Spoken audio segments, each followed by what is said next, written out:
Set. Good afternoon, everyone, and welcome to our forum on placing purpose at the heart of ESG. IICF's last in-person event was 1 week before lockdown in March of 2020, so it's especially exciting to be here with all of you today, both virtually and in person. On behalf of our board of directors, I'd like to recognize and give special thanks to our sponsors, CNA Hardy and Amwins Global Risks, who are graciously hosting today's event.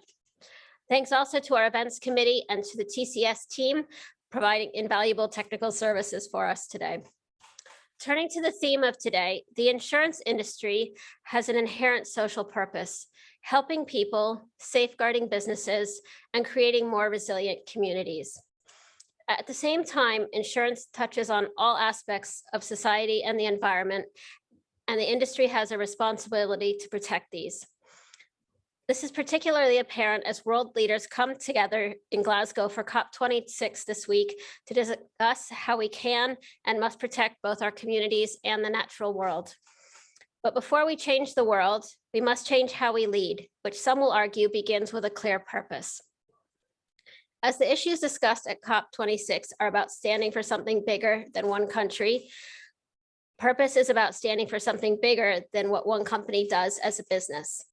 According to a recent study conducted by KPMG, brands with a clear purpose and a positive impact on people's lives grew 2.5 times more than those with a low perceived impact.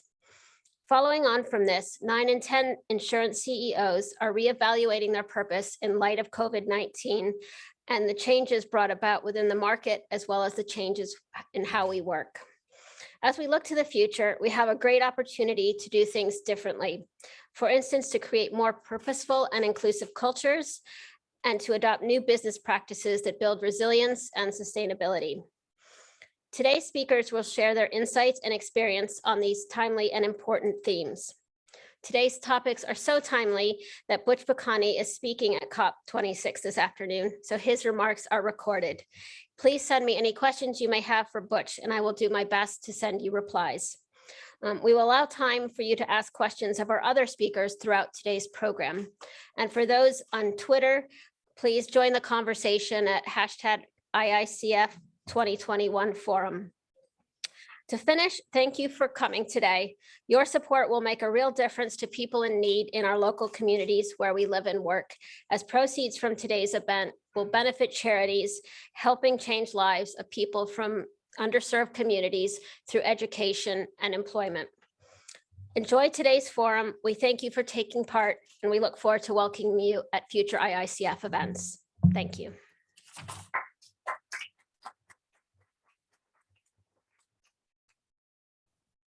Welcome, everyone. I'm delighted to be joined by Butch Bacani, Program Leader of the UN Environment's Principles for Sustainable Insurance. Good afternoon, Butch, and thank you for being a part of today's forum. To begin, could you please describe what sustainable insurance means to you and share some of the initiatives you're currently working on this topic? Hello, Wendy. Good to be here. Hi. Sustainable insurance for me is making sustainability an outcome of everything that an insurer does. So that for me is the short definition of sustainable insurance. Now, I think before I go into the priorities of what we're trying to do at the Principles for Sustainable Insurance, I think I probably should describe what it is all about. First of all, the whole initiative's master narrative is to harness the full potential of the insurance industry as risk managers, insurers, and investors in advancing economic, social, and environmental sustainability or sustainable development. This means using the risk management expertise of insurers in understanding, quantifying, reducing risk, in absorbing financial shocks, and de-risking the transition to a sustainable economy, and investing in companies that will drive us to a sustainable future. So the PSI itself is a set of principles that were adopted in 2012, that were launched in 2012 at the UN Conference on Sustainable Development. They were endorsed by the then UN Secretary General Ban Ki-moon and insurance CEOs. It basically is a set of principles on sustainability that enable the insurance industry to embed sustainability to its core business. That set of principles has led to the largest collaborative initiative between the UN and the global insurance industry, where we now have 200 members around the world. About 100 of them are insurance companies representing a quarter of world premium and 14 trillion in assets. And the other half of 100 organizations are market bodies like insurance associations that help us amplify the sustainability message across the world. Now, in terms of our priorities, I can highlight a few. We have established recently the Net Zero Insurance Alliance. This is really the most ambitious initiative in the insurance industry that will seek to transition how insurance business and commit insurance business to a net zero emissions economy by 2050, if not sooner. This means using the power of insurers as risk managers to influence companies and clients and help decarbonize their activities in a way that's in line with the net zero emissions agenda. And we're doing this because if we want to avert the worst impacts of climate change, we need to reach net zero emissions by mid-century, if not sooner. And that would hopefully help us limit global warming to 1.5 degrees by the end of this century. That's one example. We have a sister initiative where the power of insurance companies as investors is being utilized to transition investment portfolios to net zero emissions as well. So here you can see how the two sides of the balance sheet of an insurance company as an insurer, as an investor, are being utilized to really help us tackle the root cause of climate change. In addition to that, we're championing also the concept of nature positive insurance. In addition to climate change, you have biodiversity loss and ecosystem degradation is a major issue. We want to reverse nature loss and make sure that the activities of insurance companies contribute to nature positive outcomes and not nature negative. That means making sure that habitats are protected, we conserve protected areas and species, and which are instrumental to survival on the planet. Obviously, we also are feeling the impacts of environmental degradation and climate change right now. So insurance companies also can help the most vulnerable reduce risk and also absorb financial shocks. So the concept of helping communities build resilience and adapt to cope with climate change impact is also very important, because even if we go zero carbon tomorrow, we have pumped enough greenhouse gas emissions there that we will feel the impacts in the coming years. So we also need to make sure that we are resilient to the impacts of climate change. So I hope these are some examples and highlights of what is it that insurers can do to really address key global sustainability challenges there that are affecting all of us. Yeah, they're fantastic examples and really interesting to hear the different perspectives from social, environmental, investor perspective. Thank you. Could you share one or two examples of companies leading the way in sustainable insurance and what others could learn from this? Yes. So as I mentioned earlier, we have established the Net Zero Insurance Alliance. This complements leadership of insurance companies in an initiative called the Net Zero Asset Owner Alliance, where insurance companies are joined by other institutional investors such as pension funds.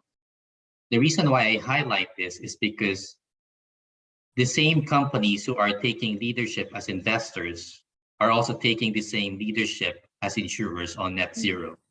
This means within the insurance industry, there is a chronic problem of cognitive dissonance, meaning sometimes there are activities that are deemed to be sustainable on one side of the balance sheet on insurance, but then there's slow action on the other side of the balance sheet as investor. And sometimes it's the other way around. There's activity on investment, but nothing on insurance. So the concept of net zero, for example, is really powerful because you want to be able to contribute to driving down emissions and bringing them to net zero in a consistent way as insurers and as investors in a cognitively consonant way. Yeah. That's one example. Another example would be members of the Principles for Stable insurance companies that have actually developed an integrated sustainability risk framework for their business. So not every company out there has a sustainability risk framework. The reason why this is really good practice is because you don't want to be reactive to sustainability issues. You want to be progressive. You want to anticipate and understand how you can mitigate risk. So the only way to do this is not simply to react to each and every transaction that might be escalated. You need to have a system in place where if you are an insurance company, you have thousands, if not millions of transactions, both on insurance and investment, that you need to somewhat systematically monitor. So unless you have a sustainability framework in place within the company and have processes and detection, you can detect risks, you can escalate risk in your decision making, you have external and internal reporting, it's going to be very difficult to manage many sustainability issues in everything that you do. So this would be, for me, two major examples of what is it that can be done in terms of good practice. Having a total balance sheet approach to sustainability issues, in this case, net zero, as I mentioned earlier. And the other one is sustainability can go into the spectrum of environmental issues like climate change and biodiversity loss, or human rights violations and child labor, all the way to corruption. You need to have a sustainability risk framework in place that will enable you to systematically manage those issues in all your activities. Thank you. On the topic of ESG, it's given that it's such a broad topic. I think the idea of a risk framework is a critical first step. What are some specific things that leaders can do to either start creating or refining their framework on this journey to greater sustainability? Right. So I think it depends on if you are a company, which sector you are in. So in the insurance industry, what we've done at the UN Principles for Stable Insurance is that we know that there are certain companies there who have been ahead of the curve and have established their own frameworks. What we've done is we've looked at those, we've surveyed different insurance companies across the world, interviewed different actors across the value chain, and tried to understand what are different approaches to this, because each company can have its own business model, even within the same industry, like insurance, for example. So I think it's good to understand what is the lie of the land, what is your risk appetite as a company in terms of addressing these sustainability issues, what are your core values, what is your purpose and your vision, and how does this all align in terms of what you want to do on sustainability issues, which ones you want to prioritize, and how you're going to manage them, and how you're going to report and communicate them. So in our own initiative, we have established the first ever ESG guide for the global insurance industry. We produced this last year, and so that's our contribution to any insurance company out there who does not have an ESG framework for its business, that there is a good practice guide that we have developed that you can use to kickstart the agenda within your own company. So there's really no excuse for for an insurer out there not to have any guidance, because there's a lot of literature there right now, and we've also produced material and good practice documents that we believe will be useful in moving the needle. Well, thank you very much. One of the important things to IICF is the principle of that we're stronger together and collaboration. What advice can you give to companies in insurance to work together to address some of these risks and move forward with on the ESG or sustainability agenda? Yes, so I think it's actually embedded in the whole principle of the insurance business. I think you can, the principle of one for all for one, is actually reflective of what the insurance business is all about. And when you think about systemic challenges like climate change or nature loss, this is not something that one company can do alone. This is something that has to take collective action. That's why in the principles for stable insurance, they are structured across the spheres of influence of an insurance company. First, you need to embed it into your own strategy and to your own core business. Next, you need to work together with everyone in the value chain. If you're an insurance company, how are you working with intermediaries and brokers, your clients, with your reinsurers who backstop you in terms of your own insurance protection as insurance companies? And then it goes on, working together with governments and regulators and civil society. So there's really, you need to view it as concentric circles where you need to start from within and start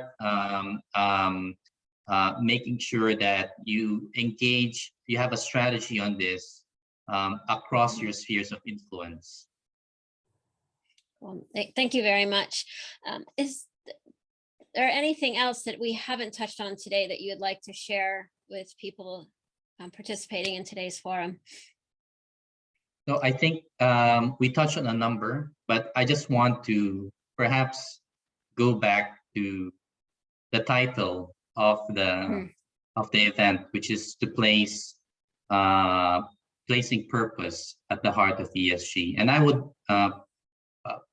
like to probably end on that note.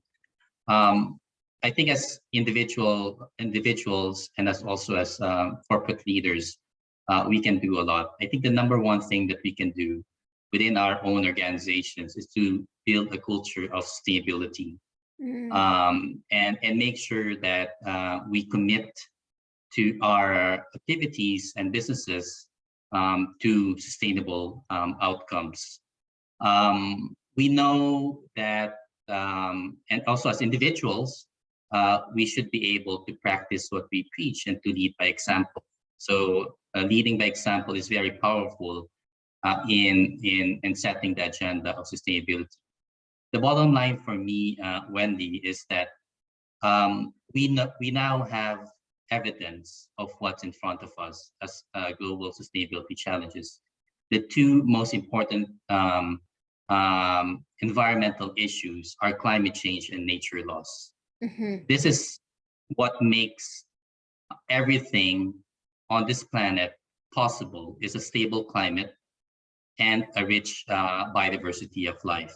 And on both counts, science is telling us that both are under threat in terms of greenhouse gas emissions and in terms of the rate of species loss, both plant and animal species.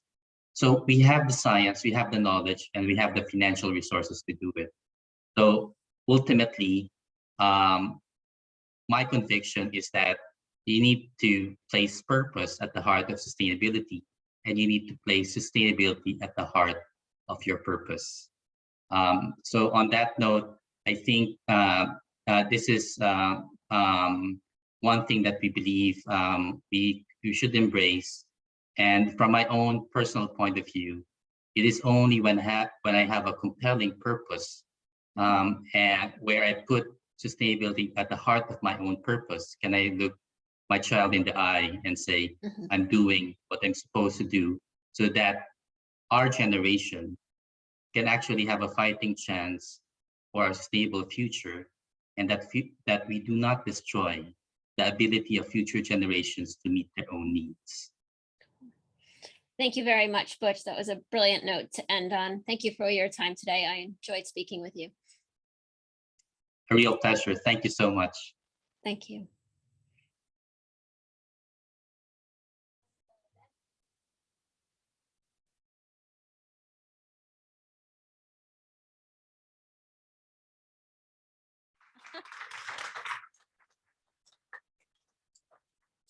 Okay, hi everybody. I'm talking a little bit today about valuing water and why AXA Excel feel that water is a topic we should be focused on. So before I dive into what we're doing, I'll just give you a little bit of context as to why water. So for our current strategy, we undertook a quite extensive stakeholder assessment. We surveyed internal and external stakeholders to ask them what are the most significant ESG topics for the success and stability of our business. And interestingly, access to water emerged as a priority issue. And the more we kind of delved into it, the more we realized actually it's a very pervasive issue that could potentially affect all of our clients to some degree. So we know, for example, that water is the primary medium through which we'll feel the effects of climate change. And obviously, water scarcity can be swift and severe in its consequences and have many negative social impacts as well. There's some obvious ones like, poor health, food insecurity, conflict, but also things like access to education, particularly for teenage girls, can be compromised if there isn't sufficient water and sanitation facilities. Along with the social value of water, though, we also know that there's an economic value to water that actually is probably undervalued today. CDP's 2020 water risk report highlighted, as you can see here, that the cost of inaction is 5 times higher than actually being proactive when it comes to managing water-related risk. And McKinsey also recently issued a study which stated that 2/3 of industries will have some sort of water-related risk either in their operations or in their value chain. But actually every industry to some degree has some exposure to water risk. If you think about where employees are based, maybe where customers are based, companies may have to rethink their business models if those areas become water scarce in the future. The final thing, if that wasn't compelling enough for us to be looking at water, is of course, water is a pervasive issue. It's not just developing markets that we're talking about here, it's developed ones too. And we've already seen that obviously with Cape Town and California. The UK, believe it or not, is due to have severe water shortages by 2050. Hard to believe when I think it rains for 364 days a year here, or at least it feels like that. But actually it's impacting these types of regions as well. So for us as an insurer, obviously we serve pretty much every industry, almost every country. It makes sense that we are responding to something that actually is a very pervasive topic, but as a risk is probably a little bit under anticipated currently. So in terms of what we're doing, this is our theory of change model. So we're obviously thinking about how do we leverage our risk expertise, having very targeted partnerships and being very critical and considered when it comes to any funding opportunities. So we have kind of 5 key pillars currently. Obviously, we have a pillar that is around philanthropy, and we are a sustainability team. But I think the important thing for us is it doesn't stop at just philanthropy. So we have a philanthropic project, which I'll tell you a little bit more about shortly, but we have other elements to it too. So we obviously have a key pillar for us is engaging our colleagues, so making them aware of why we're talking about water, what this means to communities, but also to our clients, and making sure that we're providing the appropriate services and products for them. We have a water advisory group, which is an external stakeholder group that consists of representatives from academia, from the NGO world, but also our very own clients who are helping us think about where our activity should be best placed. We're also undertaking some academic research. So we're working with Penn State University to look at how we can be more considered when it comes to parametric products around drought risk. And again, I'll talk a little bit more about that shortly. And then we're also thinking about broader client awareness. So how do we help those industries, and actually whether they're our clients or not, how do we help those industries who maybe aren't yet thinking about water-related risk to the degree that maybe a textiles or a food and bev company might be doing so? So I'll just go into a bit of detail on a few of those now. So I'll start with our projects with WaterAid. I'm sure everybody is familiar with WaterAid in the room. They're obviously a very big NGO. They work internationally. And we decided to focus on a project in India because for us, we have quite a large employee footprint in India, but of course, there are a huge amount of social need. So rather staggeringly, over 163 million people are without safe water today. We decided to focus on an area of northern India called Fatehpur, which is a very rural region. It's obviously very socioeconomically deprived. And when WaterAid were scoping areas for projects, they found that less than 10% of households had access to pipe water supply. As I've already mentioned, the social impacts of that are numerous. And of course, in terms of helping people escape poverty, actually water is a critical factor in that. So we're providing some funding, which includes infrastructure, but also probably as importantly, if not more so, it's about upskilling the community as well. So the image you can see here on the bottom of the slide is a young girl who's learning how to test the water quality. And WaterAid have trained a number of village members to be able to do that and also to be able to carry out basic treatment on the water if needed. There's also been a lot of work done around hygiene behaviours as well, and about how important this is in terms of, sanitation practices and, not compromising the water quality. This was done pre-pandemic, and I actually went and visited and learnt the hand washing song. Little did I know I'd be singing that hand washing song just a few months later, thanks to COVID. But it was, very rewarding to think that we'd already put those kind of measures in place pre-pandemic, not actually realising that would be even more valuable thanks to COVID. The next thing I'll briefly mention is the work we're doing with Penn State. So something we're very aware of is obviously parametric products, aren't always the most accessible, and because of basis risk, sometimes aren't as sophisticated as maybe they could be. So for example, if we're thinking about how we measure drought, if we're using a parametric product, we might say, well, 2 rainy seasons in a year is the criteria. And that might happen, and therefore there might be no payout. But actually, if the first rainy season finishes early and the second rainy season starts late, there could be drought. But of course, the parametric product perhaps wouldn't suggest that. So one of the things we're doing is looking at how we can take a more nuanced approach to the kind of data that would feed into parametric indices. We're thinking about those kind of weather-related data, but we're also layering that with considerations around livelihoods. So, for example, if you're a cow and goat farmer, drought risk might impact you very, very differently to if you're a crop farmer. So how do we think about that in terms of making sure products serve these people and preserve their livelihoods in the right way? So Penn State are undertaking some research. We're focused on Somalia in East Africa, which is obviously a very impoverished and drought-ridden region, but interestingly, there's a lot of localized drought. So again, coming back to those nuances we need in parametric products, it's a very interesting place for us to focus on as a case study.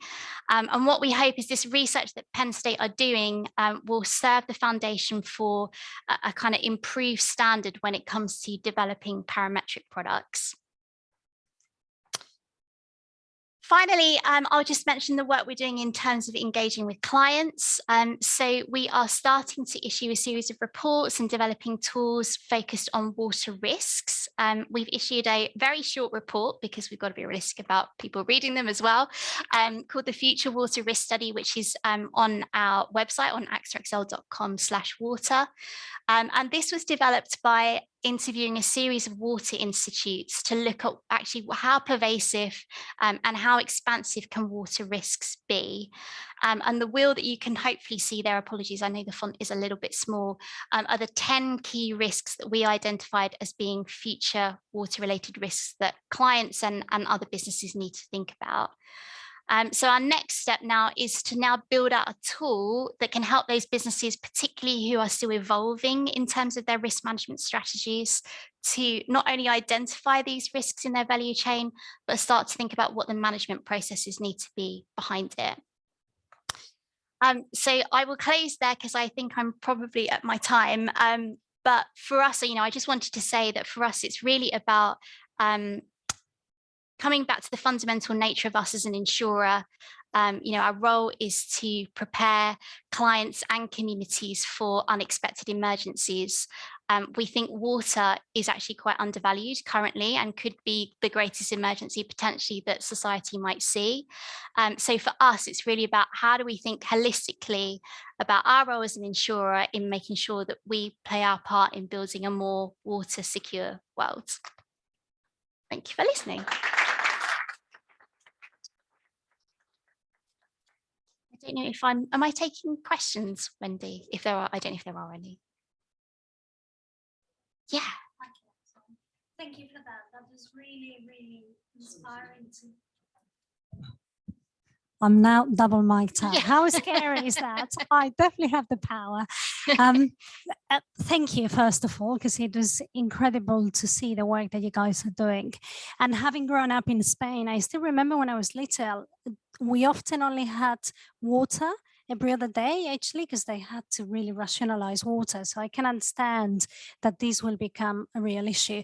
How do you keep this alive in the organization, and how do you make sure that you get the resources and the investment that you need within the organization to make it more ambitious? It's a great question. So I guess it starts with some of the work we're doing around colleague engagement. So helping them understand, helping connect them with the WaterAid picture so they can see actually this is what water scarcity looks like, but also ensuring that we're not talking about this just from a philanthropic perspective. Actually, there's a really strong business case for us to be helping our clients be better prepared for this as well. This isn't just about philanthropy.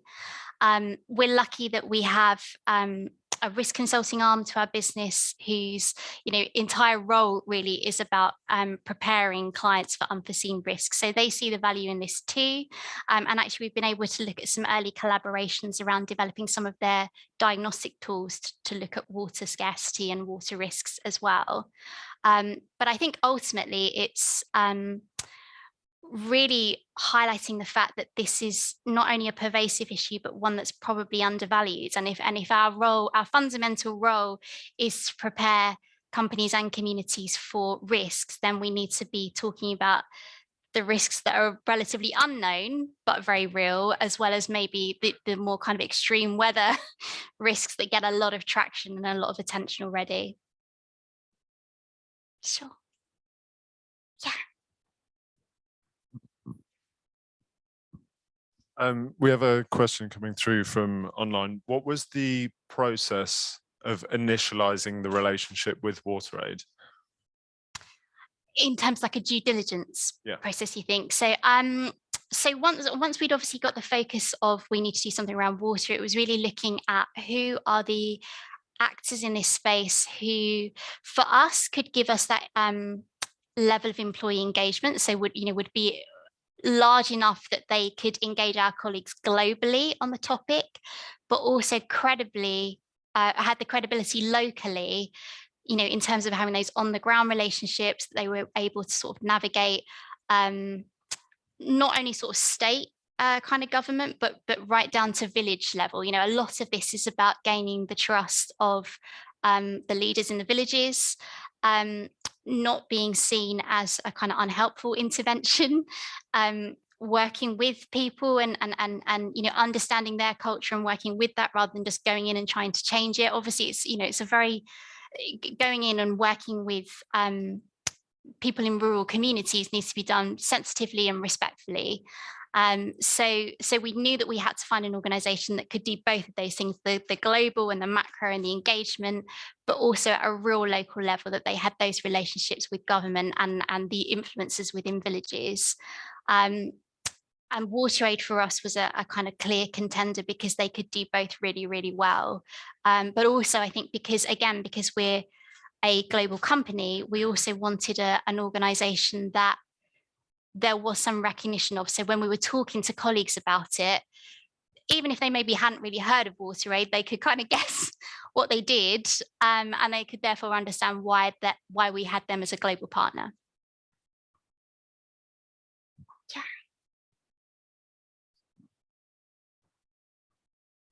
Thank you. Thank you for the presentation. I'm glad you mentioned global, because a lot of times when we talk about water and water scarcity, we always think about emerging economies, emerging countries. Actually, this is a big issue in the US. It It's a is huge issue in quite the US. pervasive in the US. Yep.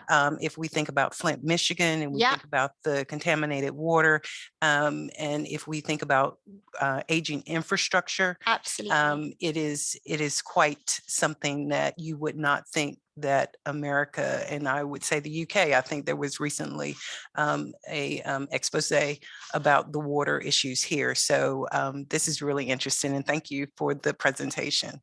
No, thank you. And you're absolutely right. I was talking about our water program to some US colleagues, and rather staggeringly, 2.2 million people in the US don't have access to safe water.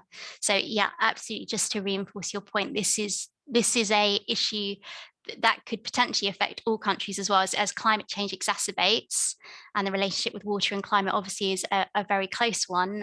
This could be something that we're talking about more and more if we don't prepare for a potentially water insecure future.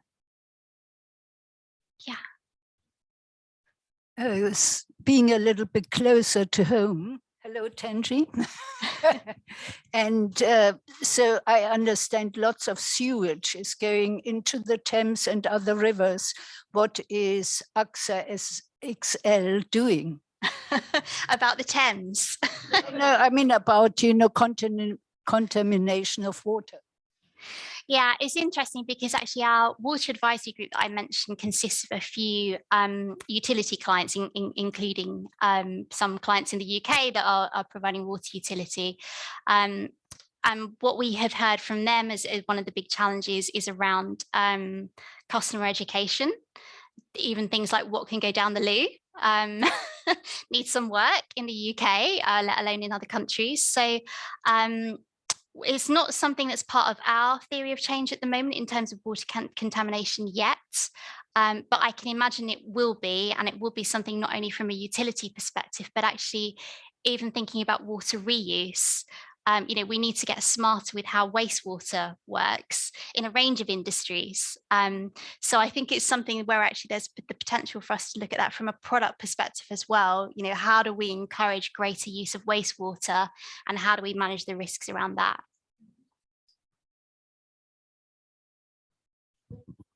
Yeah, thank you. Hi, I thought that was great. Just a quick question. It might be a little bit of a curveball, but obviously you're an insurer. Obviously in this room, lots of brokers, lots of people who work for insurance companies. But to what extent are you taking a bit of a step back in terms of looking at the kind of projects that you support with your underwriting, basically? So, obviously if we're looking at renewables or even, beyond that, fossil fuels as well, does this kind of come into that mix? Yeah, it absolutely does. So, some folks in the room might be aware that AXA have a series of underwriting restrictions around carbon intensive industries. Something that we are building upon is actually having a more of a green business strategy. So not just thinking about how do we maybe exit those carbon intensive industries, but actually how do we recognize and incentivize clients who are developing either green products or have green assets, or maybe even just kind of green company practices. So it's something we're developing at the moment. It's an AXA-wide initiative. Excel obviously is very much a part of that. And obviously water then comes into that as a subset, thinking about how do we kind of manage pollution and our pollution coverages, as well as more broadly, how do we develop products and services that enable that transition to a low carbon economy. I think it's obviously quite complex, and but all industries are thinking about this. So that's the great thing is actually it's a great time for us to try and figure this out with our clients, because there isn't an industry in the world that isn't having to think about being greener, being more efficient with natural resources like water, and making sure that we're all fit for the future. Okay, so yeah. Okay, well, thank you so much for listening, everybody.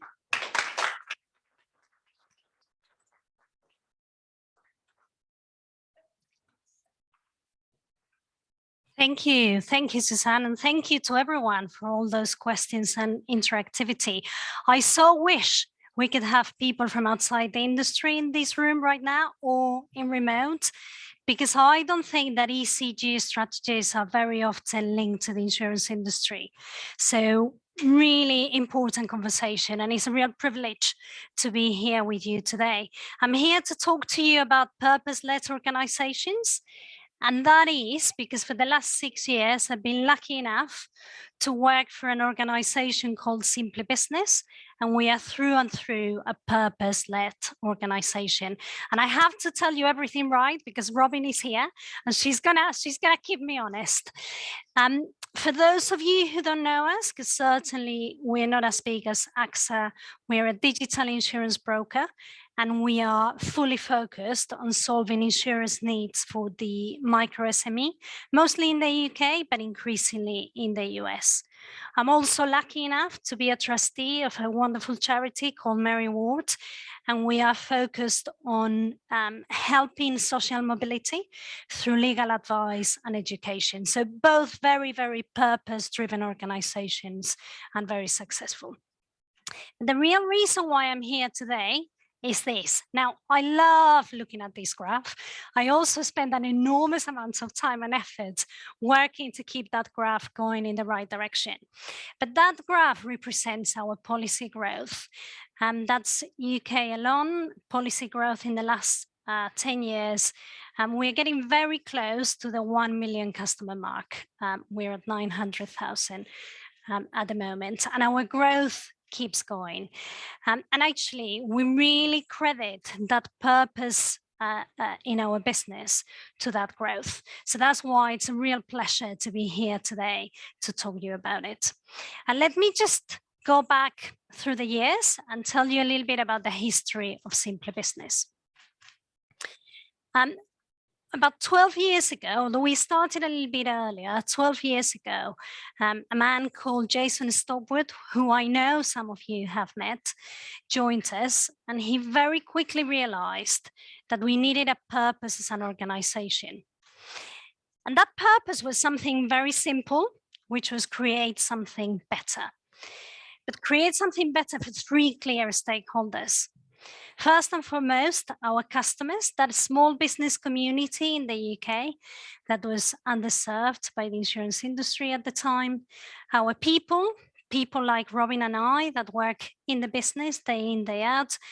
And of course, we could not forget about our shareholders, right? Because if we didn't create something better and value for our shareholders, the rest really wouldn't work. So I want to just break it down a little bit for you. And I want to start with our customers. Now, before we came into the UK, if a small business owner, if a painter, if a photographer, if they wanted to buy insurance, they had to set aside some serious time. And they had to make loads of phone calls, compare what was uncomparable, and actually hope that by the end of that time, they could end up with a product that was right for them. So our focus from the beginning was very, very clear. We wanted to bring simplicity, we wanted to bring transparency, and we just wanted to make it easy for small business owners for them to buy that insurance. We worked with some of you in the room here today and many across the insurance industry to bring that simplicity, that choice for our customers. And we are completely customer-led in how we design our products and how we talk to you in the industry to get the right products in front of our customers. And that ambition remains really clear in the organization. We have a customer experience ambition, which we haven't shared with the organization at large yet, but is to continue that good work that we've been doing for some time now, to deliver experiences for our customers that are simple and supportive. The government has just released new statistics The number of SMEs has shrunk by 6.5% in the last year. First time that number has shrunk for a while. SMEs need help more than ever, and we need to be there. And quite frankly, now this might be a shock for all of you here in the industry, but I'm going to save you a lot of money on research. SMEs don't want to spend time buying insurance. They really want to focus on running the business. They want to focus on growing the business. So we feel very, very proud of the fact that buying insurance for SME now can be as short as a 2-minute process. Now, that brings me to my second pillar, which is my personal favorite, and I believe the most important one, and that is our people. I don't know if any of you have seen this research, but Harvard Business Review has been able to place a real link between Glassdoor reviews and customer satisfaction. So they've compared the Glassdoor reviews to the US customer satisfaction index, and they've been able to ascertain that every additional star is worth 1.3 points in customer satisfaction. Now, that was no surprise to me because I see that at Simply Business. I have a contact center in Northampton, 300 people. They're our customer-facing employees, and we work really hard to make sure that they feel valued. We work really hard to make sure that they are engaged and that they really want to fulfill that purpose. And over 97% of all customers that interact with our people in the contact center, and we had over 500,000 interactions last year, they rate that interaction as either good or very good. So the link is very, very clear. And that's even before we start talking about the link between employee satisfaction and your P&L, because the more engaged your employees, the lower your attrition is going to be, and the lower your sickness is going to be. So key pillar for us, and one that we were very proud to demonstrate when we won Best Company to Work For in the UK in 2015. We did it again in 2016. Now, we are in insurance. We are an insurance broker, yet we were the best company to work for 2 years in a row. That was a very good day, I can tell you. That was the second award ceremony, and it was a lot of fun. But actually, after we won the award in 2016, we knew that we needed something else. And that's when we decided to become a B corporation. Now, can I have, because I've got a room of lovely, lovely real life, 3-dimensional people in front of me, can I have a quick show of hands to see how many of you have heard, know what a B corporation is, just to get an idea?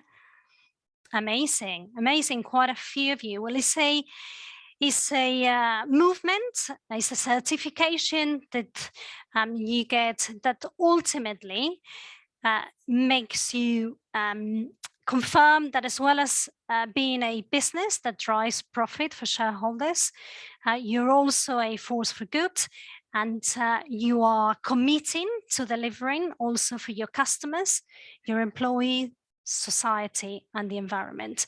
Now, there are 4,000 B corporations in the world. There are 6 million organizations in the UK alone, 30 million in the US. So you can imagine that being part of this club is not easy, because you have to commit to doing quite a lot, but it's a real privilege. And actually, I'm very keen to share with you that being a B Corp for us make sure that we continue to improve, because the bar keeps moving for being a B Corp. So it keeps us focused, it keeps us honest, but it also means that when we are recruiting, it's just really believable that we are an organization that is purpose-driven and that we are going to continue doing the right things beyond what is right for the business, which remains very, very high in our priorities, as you might imagine.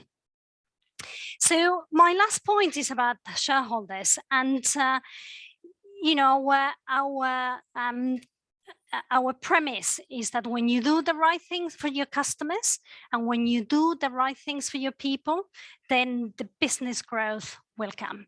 I mean, I've shown the graph earlier. We have almost quadrupled our customer numbers in the last 10 years. But also we've been able to show the relationship between NPS and retention rate, for example. So it is a reality that driving that performance amongst your people and your customers can drive the benefit for your shareholders. So this is our purpose today.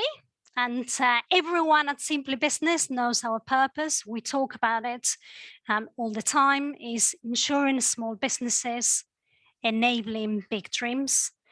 And those are the big dreams of our people, Robbie, who has been promoted very recently, very deservingly so, may I add. The big dreams of our customers, that is small business owner, but the big dreams of society at large. Our purpose is very much driven by our values as well. And our values are kept alive by everyone in the organization. I always do a session for all of our new starters in the first week at Simply Business.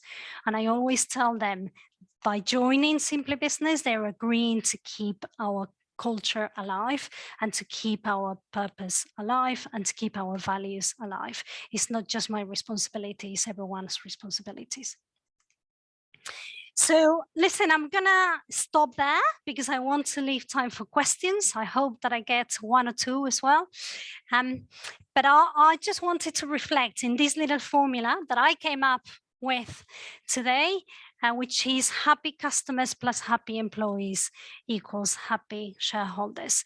And I know, Wendy, that you mentioned earlier the KPMG statistic, and I've got a different one, and we haven't been paid here by the consulting companies, but you can search the Deloitte work that they've done. They've compared purpose-led organizations versus the counterparts in a number of sectors.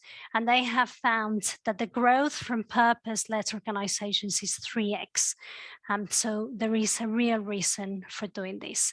Now, we've heard very practical tips from Batch at the beginning as to what you can do.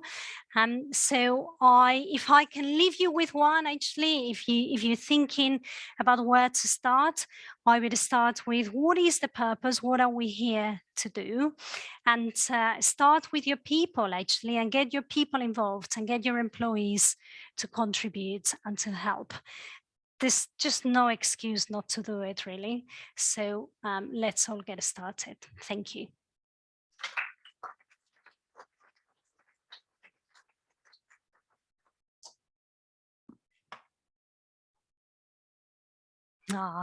Thank you, Susan. We're tag teaming on the questions, Bea. I'm curious to know, in terms of engaging your employees and kind of building that morale, what does that look like for you in a post-pandemic world? So we are all clearly trying to figure it out, but we have done all sorts of things on Zoom, actually. I mean, I remember, I don't know if Robin will remember, but one of the funnest days for me in the pandemic was our charity auction. So we get all of our employees to auction something. So someone might say, I'll teach someone to make kimchi, or I'll help you shop for the next month, or whatever it is. And we did that event fully online, and we raised £20,000 in one night for our charity Mind. So we keep innovating, really. We've done sessions to keep our values alive as well online. We have something that is called Big Talks now to motivate our employees as well. So we're doing all kinds, but we're starting to move into a hybrid way of delivering things for our people. We are not enforcing anyone to come into the office, but we're creating fun occasions to connect. And very often they are linked to some of the things that I've talked about today. We're having some fun, really. We're having some fun, but we're keeping it hybrid because no more than half of our people are coming into the office still.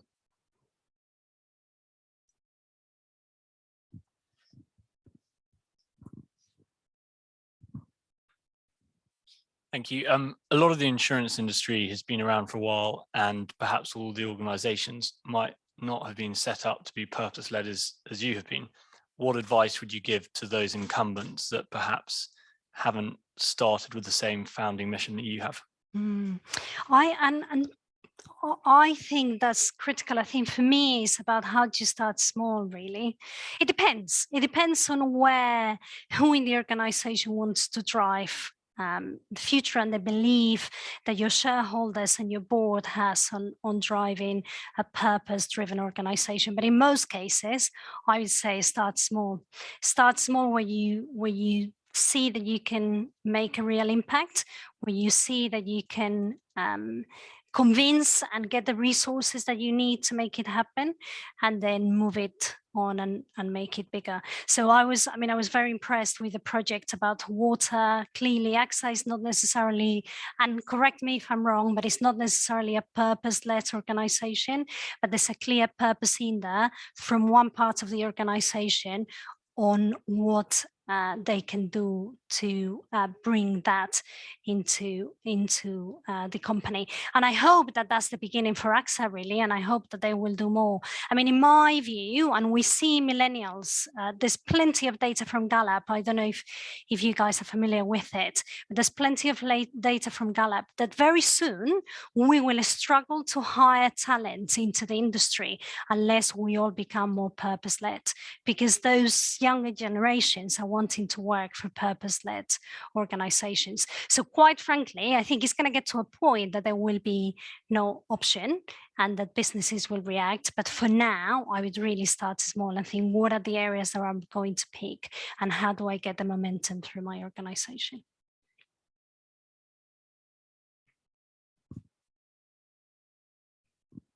Right. We have a question online from Ian Trainer. He says, have you measured the response or feedback from your customers on your purpose and how it resonates with them? Also, what is the outcome from that? Yeah. So we don't share our purpose with our customers in a really overt way. So the approach that, I mean, we have it available, but we don't necessarily shout about it to our customers. Our approach with customers is to keep doing what is right for them. Now, what we do measure very clearly is how that approach is working with our customers. Our NPS is really, really high and on the increase, and actually NPS is one of our top 4 strategic metrics that we measure as an organization on a regular basis. So we know that NPS is high, and we know that customers with the highest NPS stay with us longer. They have greater retention rates. So we can see that we are hitting the right chords, but we haven't gone to customers and said, what do you think about our purpose? But we have clearly gone to customers and said, what can we do to serve you better? And that is the big focus of Simply Business.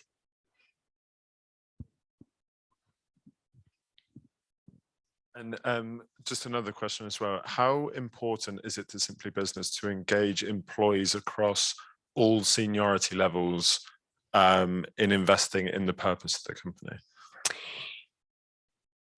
Enormously. It's everyone. So I would say that at SB, it comes from all areas of the organization, because we recruit and we have it very clear when we're recruiting that knowing that people want to invest in that purpose is an important part of our recruitment. So it has to come from everywhere. And I mean, I'm clearly hugely vested. The rest of the management team is hugely vested, as is our CEO. But it has to come from everywhere, because I can't do much on my own. We will deliver a lot more when it comes from the collective of the organization. And in fact, all of us have a role to play. We all have a role to play, not just with our customers, which is very, very obvious, but also with the work we do with charities. I mean, Robin does an enormous amount of work with charities. I know she's a trustee at a charity as well and gives quite a lot of her time. And that's the case for many, many SPs. So we want to have that engagement from everywhere. And in fact, actually, in our last employee survey, 91% of our employees said that they were happy with the social purpose and the corporate social responsibility from Simply Business. And they also said that that was very important to them. So we know we're hitting it right for our people. Don't get me wrong, we're not complacent. There's still more work to do, but we also know that that's very important, and that's what keeps people engaged, or is part of what keeps people engaged and motivated. Chris. I'm really interested in your B Corp journey. Is there the most value in becoming a B Corp in the first instance? Does it have ongoing value year by year? So does your B Corp journey stop? Yeah, so I mean, I think for us, being a B Corp now is non-negotiable. And as I said, the bar for being a B Corp keeps moving. So we can't be complacent, and we need to continue to work hard. One of the things that we've committed to is zero emissions, for example. So we need to do a lot of work to get there. I mean, for us, there's been value from the beginning. There's been value in making sure that we keep ourselves honest with that purpose. We keep ourselves focused on continuing to get better. But it has value as well from the point of view of recruitment, from the point of view of retention, and also you get access to all the B Corps. So clearly we are in between B2B and B2C, but being a B Corp gives you additional credibility. And I think consumers are becoming increasingly savvy, actually, and perhaps we don't see it as much in the insurance world yet, but I think it's only a question of time. Consumers want to interact with companies that have that credibility. So in my view, for us, it's really important now, is non-negotiable, but I think it will become even more important. It does take effort. You need to be committed to becoming one and wanting to put that time and effort in.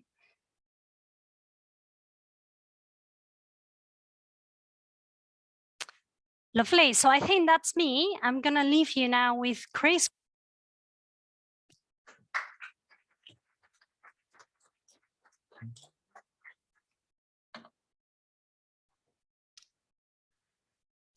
Thank you very much. So I'm here to share some social insight, and particularly regarding corporate charitable giving. Why am I, an ecclesiastical, particularly interested in charitable impact? Well, that's because we are a very different breed of financial services business. We provide insurance, broking, advisory, and investment services.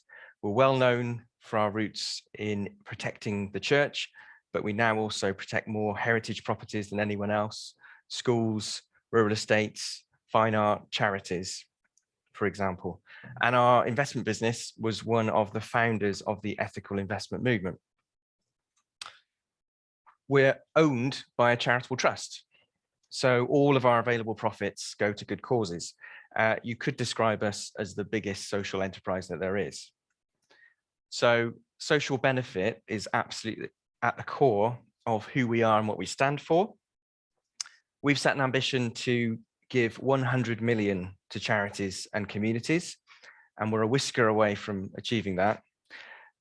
And what I wanted to cover today is you don't need to give 100 million pounds to achieve some kind of impact, of course, but hopefully I can share a bit of insight about how any giving can be better. And the big question, I think, is that any charitable giving is good, right? This, I think, is the root of the corporate charitable giving challenge, and it's core to our industry achieving greater social impact with giving. It's the equivalent of saying that all climate offsetting projects are good. Yeah, but some are better or some are more equal than others.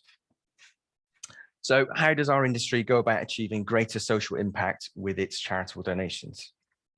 Well, I'm going to disappoint straight away by saying I don't have a simple answer, but what I can do is share the model of giving we are building, which we think is really effective in addressing this challenge. You can see I'm a man of few words on slides. So the model is this. Our social impact can be maximized when we think as much about how we give as what causes we give it to. So our giving is structured around me, my business, and then my group and trust. And giving happens at each of these levels, and I'll explain some examples of how it happens shortly. But the strong principle around this approach is that we as corporates aren't arrogant enough to claim that we know exactly where giving needs to go. In fact, we're self-effacing enough to accept that we need the help of a broad range of stakeholders and supporters to help us identify the causes which really matter and which are making the most difference. We're not on the ground in communities everywhere, but our customers and supporters are. And I think there's a really important point to draw out here, that our group has people in it in communities everywhere. All of our organizations do. So through those people, we are connected to and we touch communities everywhere. So through this approach, we can achieve real breadth and depth in our giving. So starting with me, individual giving, and it's important that we do start here because we're all human. When we can see and feel the real difference that giving makes, we are more motivated and more touched by it. So giving which is detached from the people within and connected to your organization is less effective. And incidentally, I think that applies to climate conversations too. We've got to see impact in front of us as well as in the wider world. So our employee-led giving program gives every employee a personal grant to give to a cause of their choice, and we match their giving and fundraising efforts 100%. So no questions, no judgments. It's every employee's opportunity to connect with the cause that they care about. In total, this adds up to several £100,000, and we're a business of less than 2,000 people. But even with this number of employees, you can appreciate the reach that this can achieve, the number of communities that this will reach, the places this money will make a difference we couldn't possibly have reached otherwise. And from here, we build to business giving, and business giving is all about the strongest possible connection to your customers and your communities. And there's definitely no wrong or shame in this, and I've agonized over this a lot in the past. On the slide here, there is an example, some images of our partnership with the Prince's Foundation, which is funding heritage skills. So we protect more listed and historic buildings than anyone else. So it makes complete sense for us to invest charitably in building and developing heritage skills. So it's in our interest as a business, and it's a huge concern for our customers and our communities too. Now I've learned about pargeting, for example, a form of external plaster work. So if you need a pargeter for your historic building, you will struggle to find one. But with the funding we've given to the Prince's Foundation, hopefully you're more likely to find one in the future. Also on this slide, there's another example of business giving through our scheme Closer to You. This is for our broking partners. And it's another example of giving in the hands of our partners. So our brokers each get a donation that they can give to a charity of their choice. And it's one that connects to their customers, to their communities, or their employees, not ours. And again, this has been incredibly enlightening. We've learned about the causes that our partners really care about and why. And we've got to know them a great deal better as a result. And then finally, at the next level is group and trust living. And this is where our Movement for Good program has been established. So it's a £1 million giving program designed to achieve huge breadth of giving and depth. So the best of both worlds. How does it achieve this? Well, it doesn't try to achieve them both in one go. The £1 million pot is split. So half of it is dished out in £1,000 donations to any charity our people, our partners, or our supporters nominate. It's a draw, and I think there's something very fair about this, which encourages real support. And this year, we attracted nearly 250,000 nominations from supporters for over 13,000 charities. But as a result, we've given to a huge diversity of charities. So hundreds and hundreds of charities all over the country doing every kind of imaginable good work. And I guarantee, I think, wherever you live or work, whatever cause you care about, we will have given to a charity close to you. And we've got a great map on our website, which we're growing, which shows where all those beneficiaries are. But in contrast, and that's what the pictures of charities on the screen are, we are achieving depth with the other half of the pot, which is split into much larger grants through a process of application. And we've just announced 30 £10,000 donations, and we're now deciding on 2 £50,000 grants and one £100,000. And our business leaders are involved in the decision-making on these grants, as well as external supporters and friends from the sectors that we work in. Interestingly, we're also funding environment and climate-related projects as well, to ensure we're tackling the social impacts of climate change at the same time. And we won't, I don't think, be able to precisely tot up the carbon impact of these charitable projects, but they do add to our ambition to be environmentally and socially positive. And they support charitable organisations really tackling the climate challenge as we seek to tackle our corporate obligations too. So my point about social impact and corporate charitable giving is this: we need to do it better. We believe that the corporate world needs to give more, but we also need to give more effectively. And more effectively means focusing on the causes we support, so how connected and important they are to our customers and our communities, but also how we engage our stakeholders in deciding where that giving goes. So focusing on this, we believe, will mean our social impact is both broad and deep. Finally, I've talked a lot about the theory, and I thought I'd just leave you with a bit of the reality of charitable giving in our organisation.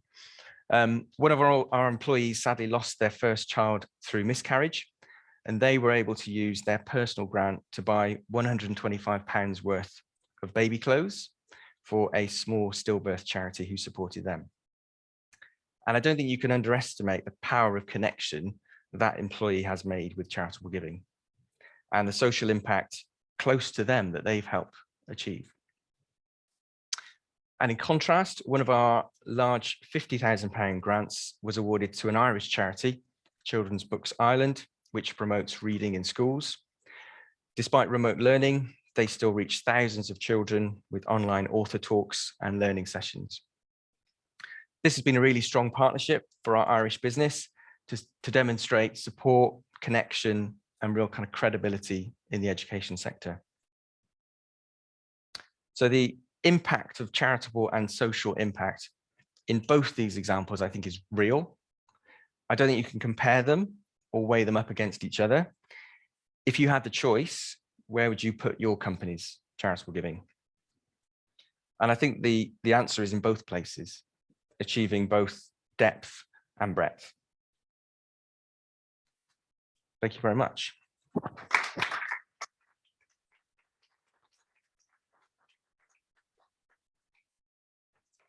Might lurk for a minute and then pass over.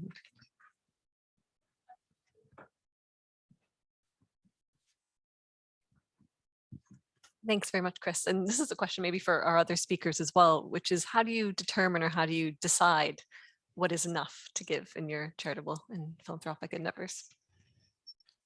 That is a really good question. And I think that there's some different approaches and different models, based on how much you generate. What is a good charitable return? So we look at it from different perspectives. And I think also what is the opportunity in the markets that you're in? What is it going to take to make a difference? It's a tricky one. Thank you. Hi. Really interested in that breadth point. Do you do any kind of screening when people ask for donations in terms of things like political causes or religious causes? Or is it just, there's no screening and it's just whatever you ask for? Yes, we do. Yeah, and a level of due diligence across any charitable giving, I think, is important. But at quite a low level. So it doesn't matter what cause you want to support, as long as it is a creditable cause. Even a community-led organisation will find a way to support it. But yeah, nothing political. I think that is a kind of the bottom rung. But beyond that, it's your cause. Thanks, Chris. I work for Ecclesiastical, so there's a bias at this point, but it was an observation. It was an observation more about the select broker charitable giving and giving brokers money to give to their charity. And I think that was really, I hadn't really thought about it before, but actually I've learned an awful lot more about our broker partners as an underwriter from the causes that are close to their heart. And I think actually it's a really important thing to remember that not only is it obviously good to have social responsibility, but it's also really interesting as a business tool to learn about your broker partners or business partners by supporting them in a relatively small way. So it's £2,500, but makes an awful lot of difference to a broker to be able to give that to causes close to them. I think you learn a lot about them. That's just an observation. Thank you, Carl.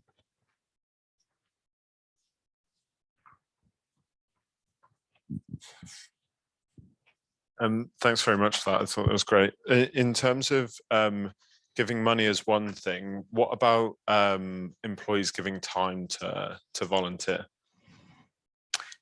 Yes, well, I think that's part of the question. What do you have to give? And what is the nature of your organisation, the resources that you've got? And I think for Ecclesiastical, we're a unique business model, and we're generating profit. So we are, channeling profit to charitable causes. So financial support is the major way that we can do that. We're only less than 2,000 people. But we do have skills, we do have experience, professional and practical. So I think a volunteering program will always be part of how we support communities, but it's not the major way for us. And it depends on your organisation. But I think it's that assessment, what have we got? What is going to make the most difference? And how can we give it?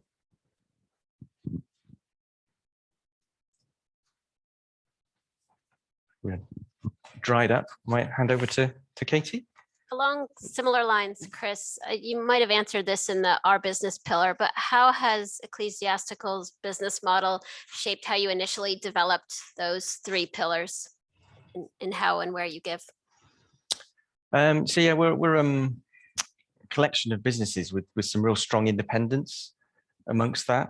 And that's always been a difficult thing to balance, how you maintain that independence of businesses and their sense of identity, but being part of the whole. And actually the thing that is connecting us and is making us stronger is that giving story. That is what every business, everyone in every part of our business is working to achieve: sustainable profit so we can deliver it for a charitable benefit. So yes, it's really been, if we're talking about purpose, that's our core purpose, and that is pretty uniting.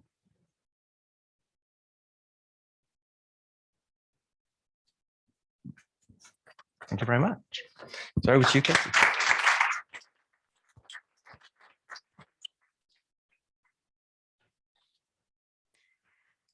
Before I start, I'd like to say thank you very much to the IICF for having me and allowing me to speak today. I'd also like to thank everyone who's here in person and virtually and supporting such a great event and cause. I think that's fantastic. And I'd also like to thank all the speakers who came before me who have set an incredibly high bar. So bear with me as I try and get through this presentation and make sure that I try and attain that level of excellence. What I'm going to talk about today is, of course, in line with the event, putting purpose at the heart of ESG. Now, I thought I was going to be putting a bit of a twist on this to talk about the S of ESG specifically, but it has been wonderful to hear my speakers have already touched on that.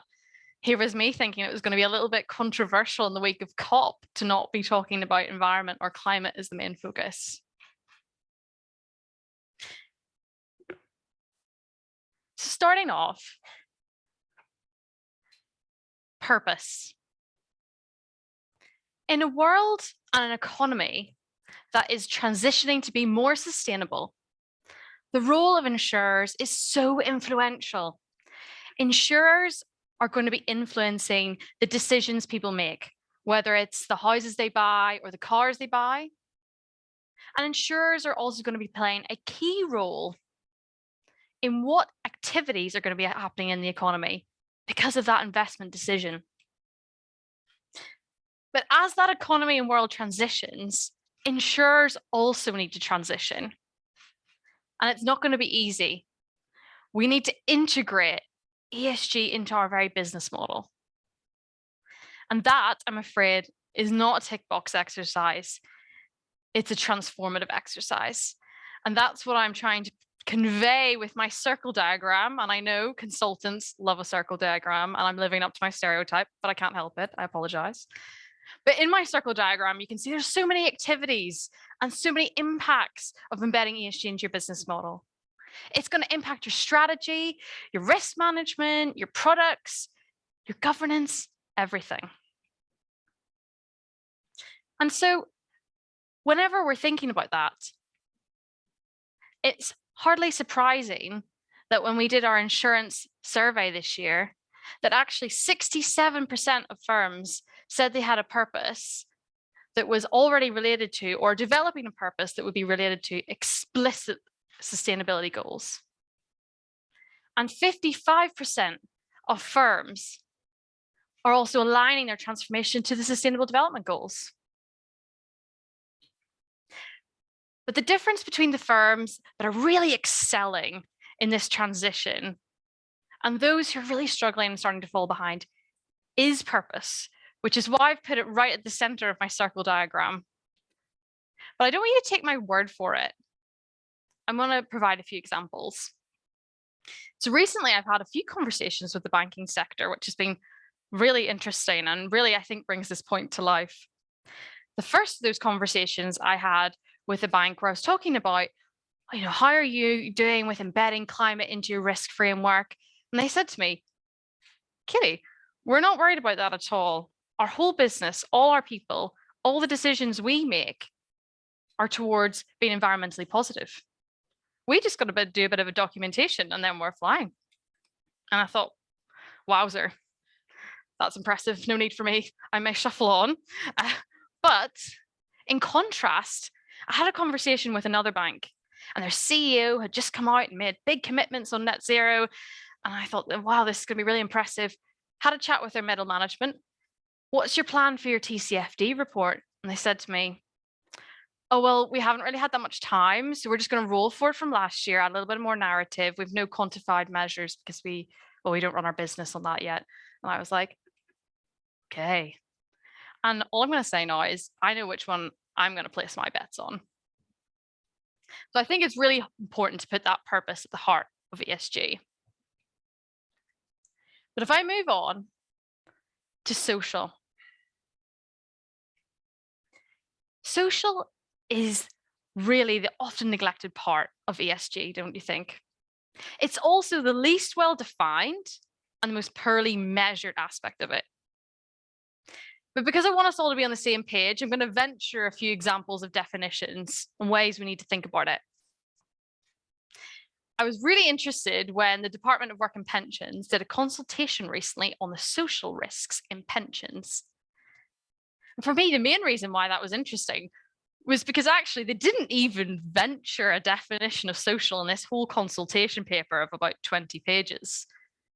They just referenced 3 key areas. They said it's about what you do within your business practices, what you do with products and selling, and what you do with companies in the community. So a bit like a list, like this, what you can see on the screen. But actually, if we look a little bit further afield, the UN Global Compact defines social as the need to identify, measure, and manage impacts on people. Because it's about people. I read a really interesting Harvard Review article recently, which said, actually, part of the challenge with this space is that social is really hard to define. People find it hard to define it.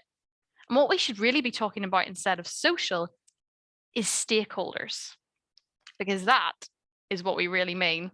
I think that's also what Bea was talking about in her framework, which was just amazing to see in practice. One of the things I found really interesting was I actually went around the insurance industry a little bit, had a few chats with people to understand how many insurers actually have a definition for social themselves.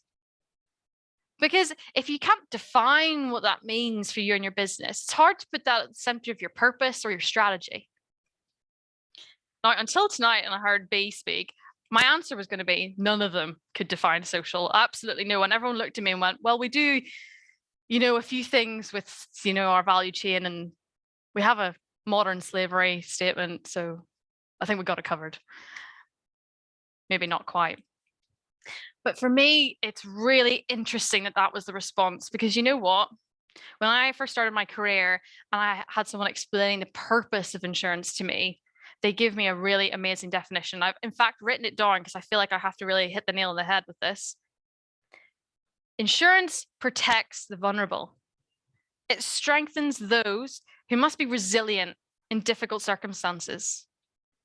It enables individuals and organizations to take worthwhile risks to improve their lives and circumstances. Insurance exists to provide safety nets and springboards at scale. Now, in a world where we're having to influence activities that people are undertaking to take climate action, and in a world where the physical and transition risks of the climate and nature decline around us are making people's lives more difficult, I really don't know if there's been a time when insurance has been more relevant than now, and has more of a purpose in society. But if you're not willing to take that as the best argument to start thinking about social, I've got 3 other good reasons. Regulation, everyone's favorite. I know, we love it, don't we? We love it, just so much of it. Secondly, financial impact. And lastly, the competitor activity that's already taking place. So starting off with regulation. Regulators are starting to shift their focus just a little bit towards social. In fact, it's so prominent to us that our main policy team at EY has social as one of their key focus areas for the next 12 to 18 months. And given how much is going on with climate and with nature and biodiversity, I think that says a lot. But to give a few examples of regulation I'm referring to, we've got the EU taxonomy consultation underway for social. So we're not just going to have economic activities defined as sustainable because of their green credentials, but also their social credentials. And the FCA, in conjunction with the Bank of England and the PRA, released a consultation on diversity and inclusion, where they said, you know what? That is a regulatory issue because of the impact it has on risk management, on compliance, and on the working environment. They're planning to bring out targets and disclosures on that. So there's big things to come in this space. But there's also the financial impact of embedding social criteria in our decision making. If we embed it, we can minimize our risk and maximize our returns. And when I'm talking about minimizing risk, I'm thinking about our insurance policies. For example, car insurance. We've been all thinking and being worried about car insurance because, of course, the UK government is going to phase out the sale of new petrol and diesel vehicles in 2030. So we're thinking about it as an environmental issue. It's an E issue, it's a climate issue, that's the issue. Actually, it might be a bit of a social issue that we haven't really recognized, because actually, already we've had litigation that has linked pollution to the death of a child in London. So at what point is car insurance going to become socially unacceptable? Question to take away.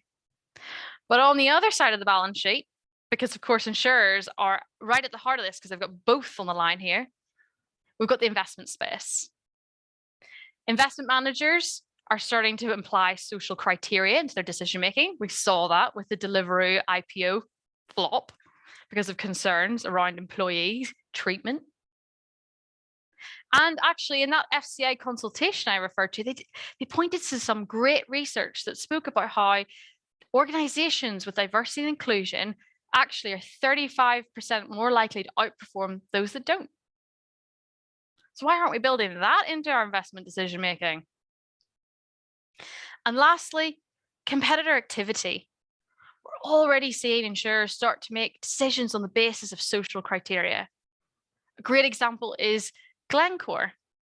They have a mine in the Democratic Republic of Congo, which had some artisanal mining issues, by which I mean there was, in essence, children doing some ad hoc mining on the periphery.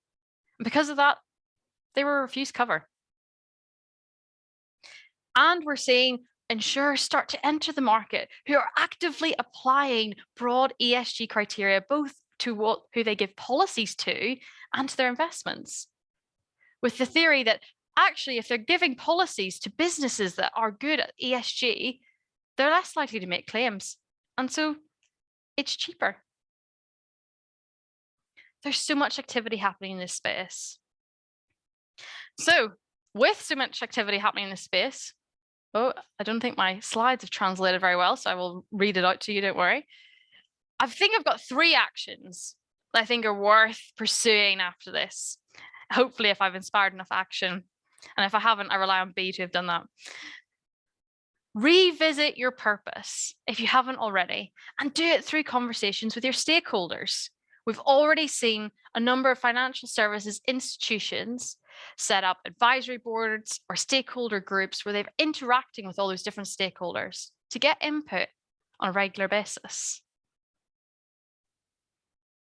Number 2, go back to your business and ask them the question, can you define social? And if they can't, work it out. Start to go through all those definitions, all those ideas, all those lists of things that make up social. Come up with your own definition of social so that you really can put it at the heart of your strategy and your purpose. And lastly, decide how you're going to track your progress and measure how you're achieving that purpose and embedding ESG. That's all for me at the moment, but I would love to hear any questions or examples of how this is being done well.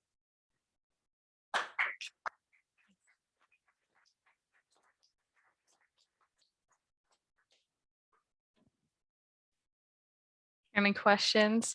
Being the last presenter is hard. I know everyone's tired. You've done all your questions.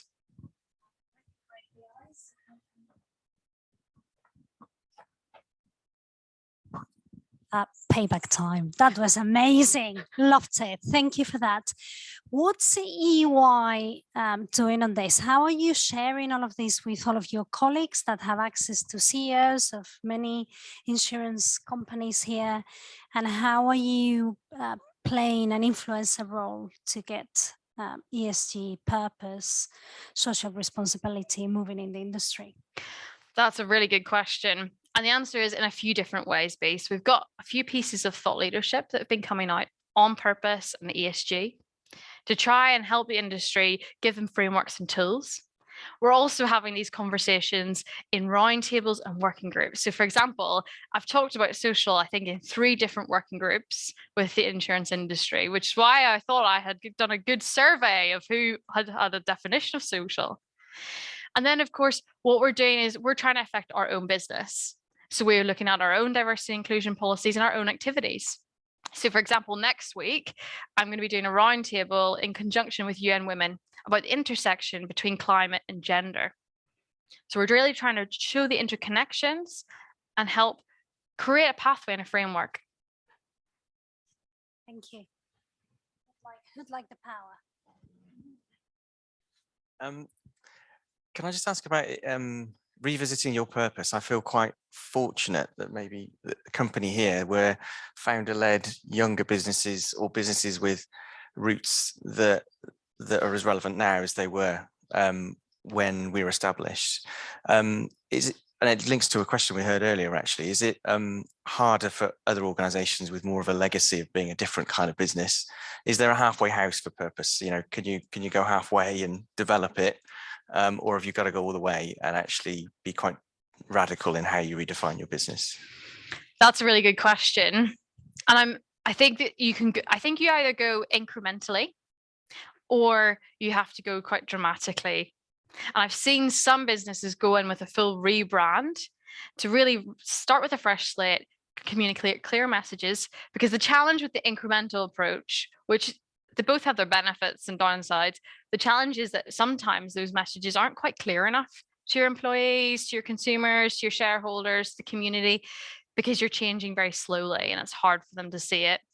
So I think you can go either way. And as a business, you need to decide how much energy you've got and how quickly you can run that through the rest of your business. Because it's all very well and good and coming out with a nice shiny statement about what your purpose is. But actually, if you haven't impacted any of those parts of your business model, people won't be able to see it. And if people won't see it, then it becomes a tick box exercise and you're at risk of failing.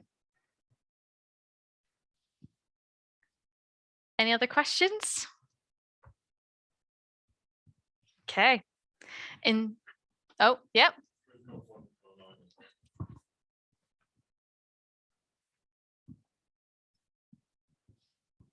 Could you share examples of governance and separately some measures of success for ESG? Measures of success for ESG. Well, I think first and foremost, what I would say is your measures of success should be specifically linked to your purpose and your strategy. But to provide examples of it, examples that are used often are, for example, the linking of CEO or executive board pay to success factors around, for example, reducing emissions or emissions intensity, or reaching certain diversity and inclusion goals, or, for example, achievement at interacting with both your consumers and also your supply chain or value chain.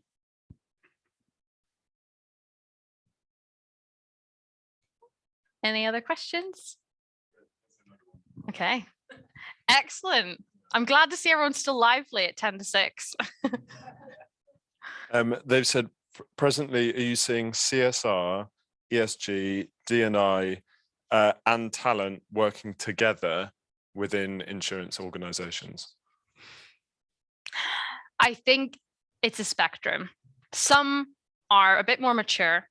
They've got very clear purpose and they've got these teams all working really well and in harmony because it's very clear what they're all working towards. Others who are only at the start of the journey are seeing a slightly more disparate view. So for example, a CSR department, which is very focused on very certain activities, but maybe those same values or ESG points aren't necessarily embedded in how you're making your investment decisions and your underwriting decisions. So not a cop-out, I hope, but a spectrum of activities is what we're seeing.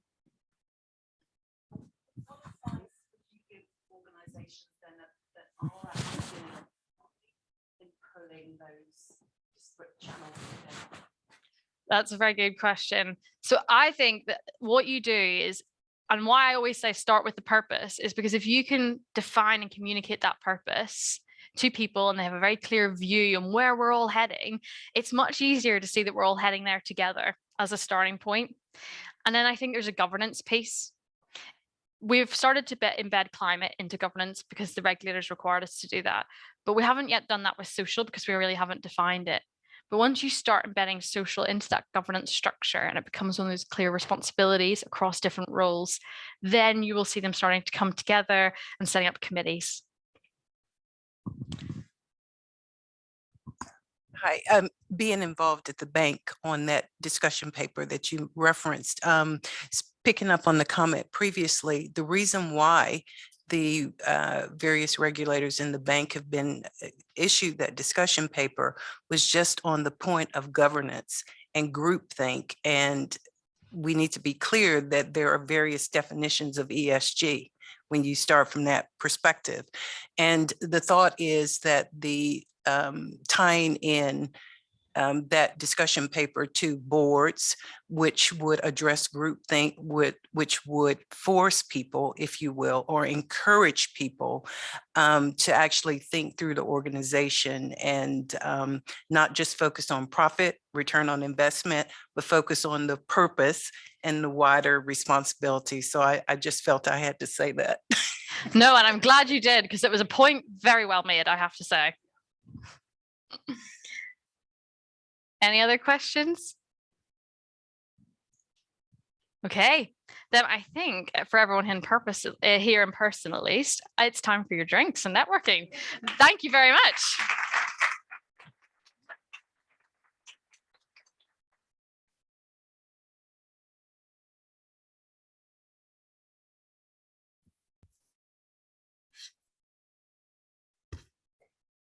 Great. Hi, everybody. Thank you so much for attending this panel forum. I hope you all had an interesting time.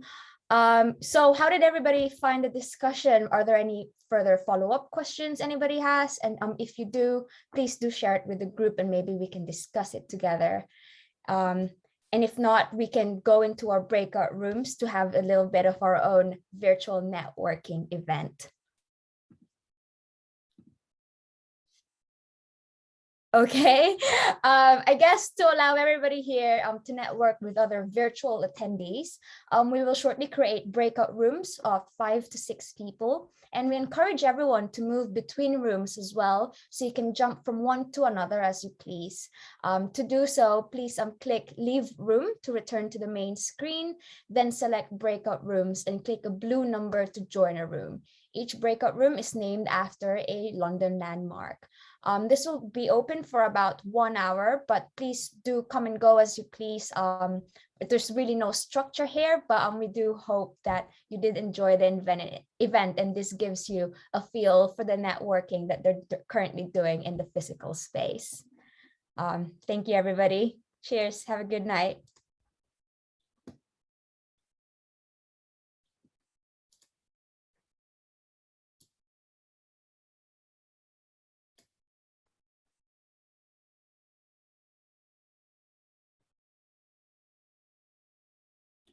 Great, thank you, everybody.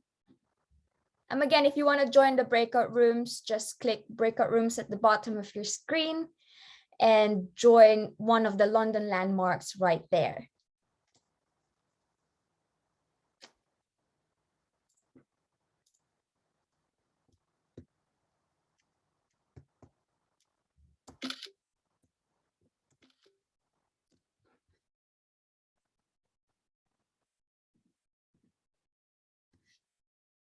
That's all right, Nicola, thank you.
Hi, Rochelle. I can see you're trying to get into the breakout rooms. Hi. Well, not trying to get into. I'm trying to join any room that has people in it. Yeah. I don't think there are many people online anymore, but I'm here if you want to talk. How are you? Going? Sorry, I'll just put on. How's it going? Yeah, it's going really well. I think that was a very informative session, wasn't it?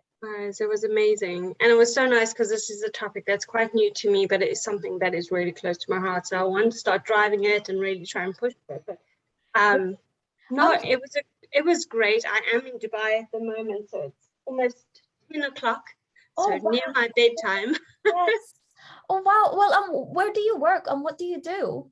So I'm with Chubb, but I work with the central team who is based in Zurich. But obviously I work with MENA and Turkey, as well as the Switzerland team. So it's a really great opportunity for me to kind of really drive, you know, the purpose, the goals and stuff. So it's something that I'm trying to look at and how to combine. It is quite a new team. So for me, I think this is something that I really want to start working on. But it's been amazing. I'm going to shoot off now then if there's no one else, need to gather some more information. I did want to ask though, some of the slides were a little bit blurry. Is there any chance that they're going to be sharing the slides afterwards or? Yes.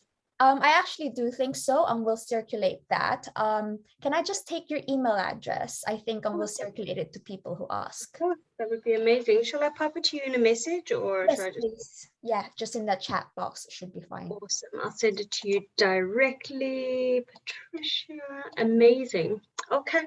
I'm going to take the video off now because I've probably got bags under the eyes anyways from quite a day. So lovely. Thanks to the team from IICF and hope to see you guys soon. Definitely. See you. Bye. Cheers.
Well,